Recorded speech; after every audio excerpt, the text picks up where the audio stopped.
السلام علیکم ناظرین کرام، نئی ویڈیو میں آپ کو خوش آمدید کہتے ہیں۔ علی امین گنڈا پور کے حوالے سے جو خبر چل رہی ہے اور اس کو بار بار کنفرم کیا جا رہا ہے مختلف ذرائع کی طرف سے، آج میں اس کی اصل وجہ آپ کو بتاتا ہوں کہ ہو کیا رہا ہے۔ کیا یہ عمران خان کو واقعی دھوکہ دیا جا رہا ہے؟ اور گنڈا پور کی جو وکالت کر رہے ہیں لوگ، کیا وہ سارے بک چکے ہیں؟ کیا سبھی غدار ہیں؟ اس پر آج کھل کے بات کریں گے۔ دوسری جانب شریف خاندان اور اسٹیبلشمنٹ کے درمیان ایک کشمکش چل رہی ہے۔ شریف خاندان اپنے سروائیول کی جنگ لڑ رہا ہے۔ شریف خاندان سروائیول موڈ میں جا چکا ہے اور وہ اچھی طرح جانتے ہیں کہ وہ موجودہ کو روک تو نہیں سکتے، لیکن وہ یہ بھی جانتے ہیں کہ اگر موجودہ ایکسٹینشن لے لے گا تو اس کے بعد ہمیں بھی نہیں چھوڑے گا، کیونکہ جنرل صاحب کا ریوائیول یا کم از کم ان کی ایک کوشش اسی میں ہے کہ وہ باقی تمام جو موجودہ سیاستدان یا سیاسی جماعتیں ہیں ان کو بھی رگڑا لگا دیں اور دبا کے رگڑا لگائیں۔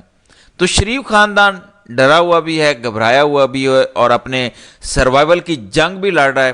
پھر کچھ عالمی طاقتوں کا جو گندا کھیل ہے وہ کیسے بے نقاب ہو رہا ہے، اس پر بھی بات کرتے ہیں۔ ناظرین کرام، اس ماشاء اللہ کو جتنی مغرب کی سپورٹ ملی ہے اتنی تو ایوب ضیاء اور مشرف کے ماشاء اللہ کو نہیں ملی۔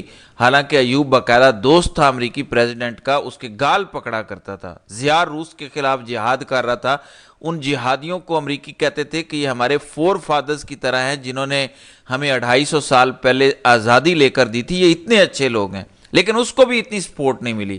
مشرف کو دیکھ لیں، دہشت گردی کے خلاف امریکہ میں جنگ میں امریکہ نے ایک انڈا مانگا تو مشرف نے 3 دے دیے، لیکن اتنی سپورٹ اس کو بھی نہیں ملی۔ میں یہ کیوں کہہ رہا ہوں کہ پیمانہ کیا ہے؟ پیمانہ یہ ہے کہ کیا ایوب خان کے دور میں جو مغربی میڈیا تھا وہ انسانی حقوق کی خلاف ورزیوں پر بول رہا تھا؟ کیا ان کے اپنے مشنز بول رہے تھے؟ یہی آپ ضیاء کے دور میں دیکھیں، آپ دیکھیں کہ میڈیا میں جو انٹرویوز ہیں ضیاء کے، اس میں بڑے کڑے سوالات ان سے کیے گئے۔ ہاں، وہ جھوٹ بول دیتا تھا بڑی صفائی سے، لیکن بڑے کڑے سوالات ہوتے تھے کہ تم نے جمہوریت ختم کر دی، تم نے الیکشن کا کہا تھا نہیں کروایا، تم نے جماعت توڑ دی، وغیرہ وغیرہ۔ اب کیا وجہ ہے کہ موجودہ کا جو مارشل لا ہے اس میں یورپی یونین ہو، برطانیہ ہو، امریکہ ہو، اور اب کامن ویلتھ کی آپ نے رپورٹ دیکھی جس کا ہیڈ امریکہ ہے۔ کامن ویلتھ میں وہ سارے ممالک ہیں جو کسی زمانے میں برٹش راج کے اندر ہوتے تھے، ان کی رپورٹ لیک ہوتی ہے۔ کیا وجہ ہے کہ نہ صرف سپورٹ کر رہے ہیں بلکہ ان کے جرائم پر پردہ ڈال رہے ہیں؟ یہ کبھی نہیں ہوا۔ مشرف کے جرائم پر بھی پردے نہیں ڈالے گئے، بلکہ مغربی لکھاریوں نے اور جو ایڈمنسٹریشن کے لوگ تھے کتابیں باقاعدہ لکھی کہ کس طرح مشرف لیٹ گیا، کس طرح مشرف نے بندے ہمارے حوالے کیے، یعنی ان کے جرائم کے بارے میں بہت کچھ بتایا گیا۔ لیکن موجودہ کے جرائم کو باقاعدہ چھپایا جا رہا ہے۔ ایسا کیا ہے؟ موجودہ کے ساتھ ساتھ سابق کا بھی، باجوہ صاحب کا بھی سال دیکھیں تو وہاں بھی صورتحال ایسی تھی۔ آپ نے بتانا ہے کہ آپ کی اس بارے میں رائے کیا ہے۔ اس پر اینڈ میں بات کریں گے کہ اصل وجہ کیا ہے۔ یہ بہت امپورٹنٹ نقطہ ہے، ہم جب تک یہ نہیں سمجھیں گے ہمیں نہیں پتہ چلے گا کہ پاکستان میں آج جمہوریت کیوں نہیں ہے، عمران خان جیل میں کیوں ہے، کیوں اتنی زیادہ حمایت مل رہی ہے اس رجیم کو جو فارم 47 پر کھڑی ہے۔ یہ سب ہمیں سمجھ آئے گا جب ہم اس ایک نقطے کو سمجھیں گے۔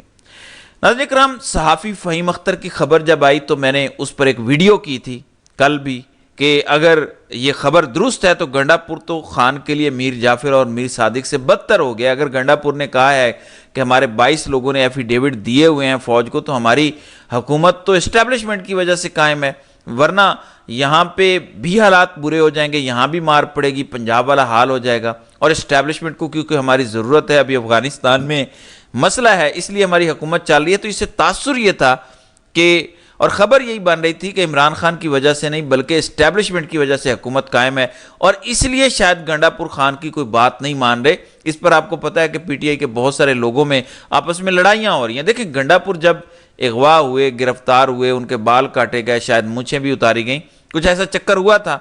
انفارچونیٹ ریالٹی ہے یہ پاکستان کی، لیکن یہ ایک ریالٹی ہے۔ اور اب جب سے 26ویں ترمیم ہو گئی ہے اس کے بعد تو زیادہ ہے کہ پاکستان میں عدالتیں آزاد نہیں ہیں۔ اگر کوئی بندہ رہا ہوتا ہے تو وہ بیئر منیمم کوئی نہ کوئی گارنٹی ملٹری اسٹیبلشمنٹ کو دے رہا ہوتا ہے۔ یہ پاکستان میں مجبوری ہے۔ عمران خان کیوں نہیں رہا ہوتا؟ آپ مجھے وجہ بتائیں۔ ایک ہی وجہ ہے نا کہ وہ گارنٹی جو اسٹیبلشمنٹ چاہتی ہے وہ نہیں دے رہے۔ ڈاکٹر یاسمین راشد کیوں نہیں ہو رہی، میاں محمود الرشید کیوں نہیں ہو رہے، اعجاز چودھری کیوں نہیں ہو رہے؟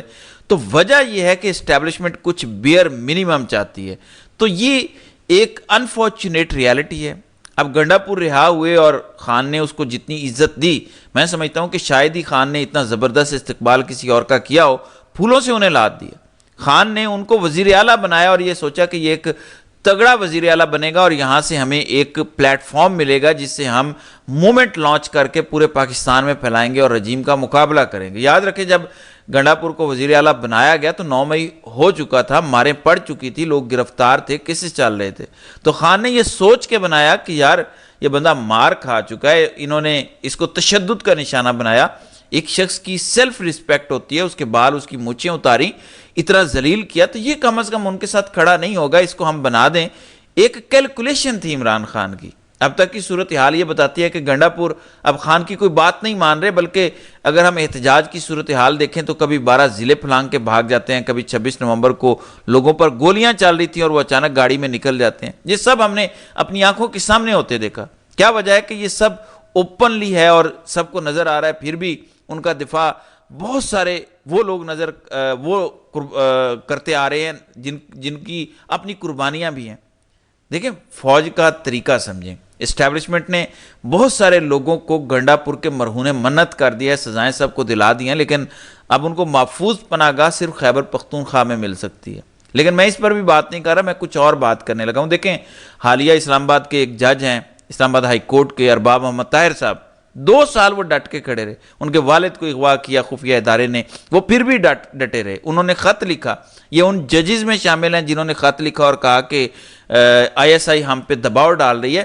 یہ وہ جج ہیں جنہوں نے عدت کا کیس اٹھا کے ردی کی ٹوکری میں پھینکا تھا, لیکن ان پہ اتنا دباؤ ڈالا گیا کہ اب وہ ڈوگر کوٹ کو پیارے ہو چکے ہیں.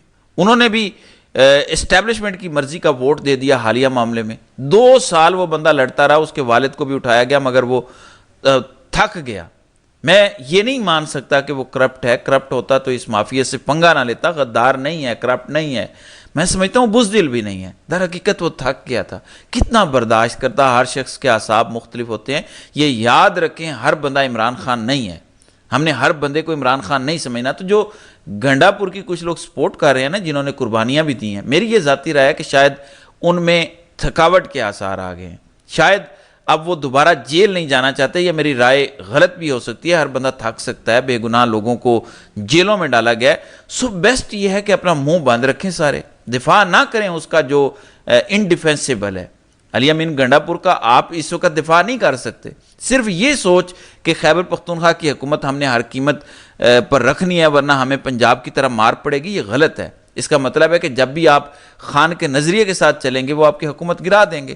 سو یہ صورتحال ہے. اب دیکھنا یہ ہے کہ کیا خان چاہتے ہیں کہ گنڈا پور کی حکومت قائم رہے یا نہیں. وہ ہمیں آئندہ آنے والے چند ہفتوں یا کپل آف منتھس میں پتہ چل جائے گا. نومبر کی ایکسٹینشن سے پہلے ہمیں پتہ چل جائے گا کہ خان کیا فیصلہ کرتے ہیں.